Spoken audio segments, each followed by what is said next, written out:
Hi friends, so today I am here to share with you the challenges faced by Indian parents while raising kids in US. So this is my personal viewpoint and you might agree or disagree with it. So I respect that.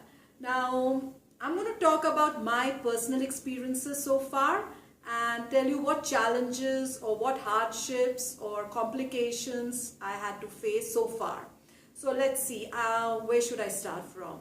Yeah, so let's start from the first time that I had to face a challenge or make a decision and I was at a crossroad as to what I should do.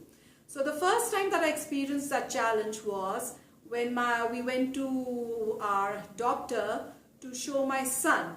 Now, every year you take your kid, once you have a baby, you go to the doctor every year, or there are, certain periods that you have to go and, get your kid checked up. So they know that he's growing in a proper way, they'll check their heights, their weight and things like that and let you know how the growth of the kid is happening. So we took Rishi, and when the doctor, he measured his height and his weight, he did tell us that, there was a matter of concern because his weight was not increasing. And I'm sure that most of you, Indian parents are going to agree that, our kids are very fussy eaters. And if yours is not, then you're a very lucky parent. And you should be thankful to God. But unfortunately, with my son, and I'm sure many of Indian parents, kids are very fussy. So with Rishi was the same situation and he would hardly eat. And it used to be a struggle from the day he was born. So anyway, the doctor, he checked and he did say that there was a matter of concern because his weight was not increasing. And then, I discussed with him and I did let him know that, it's a struggle making him eat. And it takes hours and hours to feed him. And we try all these tricks, and I'm sure you as parents must have done that too. I mean, putting on television, making him see cartoon while feeding him, and, giving him toys to play on the table. And then, as soon as he used to get engrossed in it, we would, make him open his mouth and just quickly put in a spoon in there. So we used to look for opportunities where we could distract him and put it. And it used to be struggle. So I did explain that to the doctor and, how much trouble it is to feed him. Now, the suggestion of doctor was that, you go ahead and put the food in front of him. Let him sit on his high chair, put his food there and give him about 30 minutes. And whatever he's eaten is fine, and then you take away the food and you let him know that, you've got 30 minutes to eat. So that was kind of tough, and most of us Indian parents are going to, especially moms, are going to, agree with me that, when you hear that, your heart is like, oh my God, it's going to sink. So anyway, because he said that and my husband was, you need to try this out. So I did that the first day. It didn't work out. He took about 2 spoons and then he would be done. So I was very upset, but I tried to be strong and I took the plate away from him, hoping that the next time when I feed him or I give him the food, it's going to be different.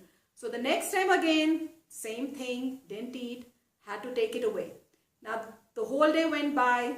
Now I was like, should I try this again the next day? And my husband was like, yes, you need to try it. Now at this point, I'm at a crying stage. So, and most of our Indian moms are going to be. So anyway, the next day I did it again and nope, that wasn't going to happen. He wasn't eating. So unlike, American kids, where you put it on in the plate, they're going to eat it. And if they're given a, ultimatum that you don't eat it, it's going to be taken away. And when it happens, they change. But with our Indian kids, I don't know for what reason, I mean, this didn't work out. And as a mom, and as an Indian mom especially, I just gave up. I said, I'm ready to struggle with him and feed him. And I did that for a couple of years. So the first challenge was the American kind of, bringing up a kid as compared to, our Indian style where we are, we are taking pains and making sure that our kid eats and, try to make different foods, trying to check, if they're going to like that food or not, and hoping that they like it and there'll be something that will interest them and they'll eat. So that's the first struggle as an Indian mom that I had to do. Should I, follow what the doctor is telling me or suggesting me, follow that advice, or do what my heart says? But anyway, hard one in that case. Okay, so this was my first struggle when I had to, struggle between American and Indian way of thinking of bringing up a kid. Now the next thing was, now this is going to be kind of funny for some of you, but if you're not an Indian, you are not an Indian, you probably will not, relate to it. Dating and, girlfriends and boyfriends. So this is something that, as in our Indian culture, is we don't agree with. And especially, I've been brought up in a family where, we've been taught that, you do not date. You need to focus on your studies or education, and when the right time comes, and your parents are going to look for a partner for you or husband for you. But anyway, things have changed, and I'm sure you all, as all Indians will also agree that yeah, the kids should get a choice to choose their spouse. But anyway, that's far ahead right now. So as I was saying, dating is taboo. But in American culture, you will see that kids, starting from middle school, which is like 5th, 6th grade onwards, you will see dating, going out, things like this very common. So my major concern was that what happens when that situation arises. Now I wasn't worried during middle school. I was worried during what happens when he reaches high school. So I wasn't even prepared for this. So I'll tell you now what happened. So my son, when he was around, I think he was in 4th or 5th grade, he comes to me, and I'm very glad that he did, and he didn't hesitate. But anyway, he came to me and he said, "Mommy, I got a note today." I was, I never in my wildest dream thought that, something, very strange is going to pop out. So I'm like doing my stuff and very casually saying, yeah, so what was the note? Did you do some mistake? The teacher gave you a note. What did you do wrong? And things like that. So, I'm not prepared at all. So he, his expressions are kind of weird, and I wasn't able to understand why is he acting so strange and, a little bit shy and so different. So I said, so what was the note? What did the teacher say in that note? So he was like, "Mommy, it wasn't from a teacher." I said, "Then who gave you a note?" I couldn't just figure out. So he was like, "Mommy, I got a note and it said, 'I like you.'" And I'm like, okay, maybe some guy sent it. I was so dumb. So I said, "Who said write it down? Did one of your friends write it down?" So he was like, "No, it was a girl in my class." I said, "Do you know that girl?" He said, "No." And as soon as the first thing when he said, "I got a note and it was a girl," for a couple of seconds, I was in a shock. I didn't know how to respond. And it was like, I got a shot, somebody has shot you, shot a bullet through you, and you weren't ready for it, and you're just standing numb there. So that was my experience, and I can still remember that. And I was not, quick enough to, know what to do at that point. I wasn't prepared, never thought that this would happen so early. So I was like, then after that I asked, who was the girl? Do you know that girl or what? But I didn't know how to handle the situation. And the way I handled was, and I was like, "Rishi, if this, I tried to take it casually, and I was like, that's okay, probably she likes you because you're such a kind guy and good person, and you work hard, you're good student." So she said, she's just praising you. But inside I'm like, oh my God, what's happening now?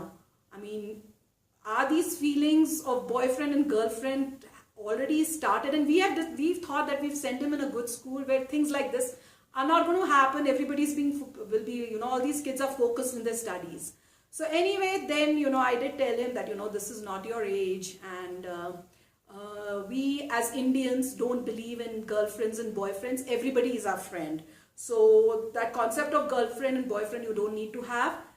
Whoever you have, whether it's a girl or a boy, he's just a friend for you.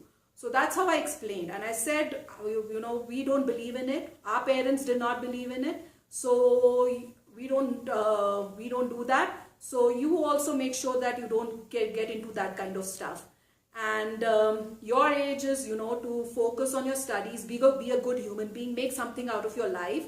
And maybe, when you grow up, and now the real mom, Indian mom comes out. I'm trying to be mature, I'm trying to be a little bit American, but inside I'm dreading it. I'm saying first I'm about like, maybe when you're in high school, and then I'm like, no. I'm saying, no, not even in high school, Rishi. I think, once you grow up and you have a job, then we'll think about girlfriend and boyfriend. And that poor kid was, yeah, okay, mommy, because he's too young. But let me tell you, so this is one major struggle as an Indian parent in US, how to, keep your kids out of, this dating and the boyfriends and girlfriends and going out. Because, in starting from middle school onwards, going out, the boy, these small kids, taking their girlfriends out and for, outside to a restaurant is quite common. And in high school, it goes even beyond that, because I've seen it, kissing is, something very common that you see in the hallways there. So that's what, dreads me. But luckily, it also depends upon what school your kid is going into. So if it's a good school, the likelihood of all this happening, it would be a little less. But this is one of the major concerns and challenge of an Indian parent. And then, anyway, another funny thing that I'm going to tell you is when Rishi was born and we bought this house, we had 2 rooms to choose from. Like, which one should we, make it as his room. So out of those 2 rooms, one of the rooms is facing our neighbors. So look at Indian mom mentality. So when I had to decide, I was like, this room that is facing the neighbor's house is quite, enclosed, doesn't have that big windows, and it's going to be a quiet place, no disturbance for him, and he will be able to study, without any distraction or anything, because it's in a corner, it's like a kind of a dark place. But then the Indian mom mentality comes back again. But what if the neighbor has a girl, and when Rishi grows up, becomes a teenager, or maybe goes into high school, and something happens and he gets distracted or whatever, or that girl is smart and she tries to get attention of Rishi, he can just have this window open and they can talk and things like that. And I was like, oh no way, this room is out. He's going to get the middle room, which is facing in the front, and it faces towards our master bedroom. So I don't know what exactly is happening, and he is not going to be in contact with any neighbors around. So, I mean, as a parent, Indian parents, see how much challenges we are facing. So this is kind of funny too, but it's always a concern. Now the other concern is that drugs. Now in schools, even in middle schools, you have drug concern. It's a major concern. So now keeping your kids away from it and telling them, you can talk as much as you like and tell them, this is wrong and you shouldn't do it, or things like that. But eventually, it all depends upon the kid. So even if your kid is really great, he's a good kid, it is always going to be a concern or a doubt in your mind whether your kid is at the point when he is being tempted to use, go ahead and try drugs or cigarettes. Will he take the correct decision that we have been telling him? Because, kids can get tempted, and here in this culture, having drugs is something cool, or smoking cigarette is something cool. So that's again a big struggle, and we struggle with it. Anytime we see a car where a kid or a high school kid or any person is smoking cigarette, and nowadays you have these electronic cigarettes which look so cool. I mean, even I look at them and like, wow, what's this? So imagine small kids like this will be also fascinated. So I make a point when I see the cars passing by and somebody smoking. I'm like, Rishi, do you look at that person? Do you see him smoking? He's like, yeah, mom. He's not that interested. Yes. And I'm like, you know what's going to happen? He's going to get cancer. All his lungs are going to burn out and he'll be in a hospital. I hope and I wish his parents had probably told him not to try it. And, once you try it once, even if you want to just check it out and you say, oh, I want to just check it out and I'm going to try it, you know what happens? You get addicted. That once trying is going to, be your downfall. And you'll have to, once you try it, you will not be able to get rid of it. And you'll have to, you'll be attracted towards it and you won't be able to resist it. And you will get addicted to it, whether it be, cigarettes or whether it be drugs. So even if somebody tells you, no, you need to try it, or you now this is cool, or things like that, you make sure you don't use it. But no matter how much you're telling your kids and thinking that they'll understand it, there's always a doubt, and you don't know what the situation is going to be like. So guys, it seems I did talk for quite a long time, and I did discuss 3 major points, and there's so much to talk about, and I'm sure as he grows up I'll face more challenges. But I did share 3 major challenges so far. The first was American, when your kids are small, how in American culture, how they make their kids eat on their own at a very young age, and if they don't eat, they're not going to go ahead and sit down and try feeding their kids. They'll take it away, fine, you're done, that's it. But as Indian parents, we are all concerned about our kids, and even if they are being they're not eating well, then we make sure that we sit there and we try our best, doing all silly, stupid things to make them, eat food. The other thing is, as I said, the dating and, the concept of going out on a date. So this is something that, as Indian parents, we don't like, because that's not we believe in, but that's what the American culture is about. I'm not saying it's right, I'm not saying it's wrong, but that's how our upbringing has been as an Indian, and we don't believe in it. And I think most Asians also don't believe in it. So that's another one big, challenge as an Indian parent in US. And the next one is, drugs and smoking, because that's something considered cool, and kids at a very early age are doing it, and it is very easily accessible in schools too. Kids bring it. And not only that, in a number of states, marijuana has been made legal here. Like in our state, it is legal. So it's very easily acquired. You can easily get it. So these are 3 big challenges that I shared with you. And I'll come back again with more videos and talk about more and about my personal experiences as, Rishi is growing up. But I hope this video gave you a little bit of a picture of, life in US is not that easy, especially if you're a parent. And you need to, if you believe in Indian cultures, it is a struggle to, balance between Indian and American culture, and, get that balance so that you can bring up your kid to the best of ability and make him a great human being and successful in life. So I'm going to go ahead and end this vlog for now. But I'll come back again and discuss more in detail. So till then, take care. Bye-bye. And if you're new to my channel, don't forget to hit that subscribe button and hit the bell icon so it notifies you when I put in my new video for you to enjoy. Bye.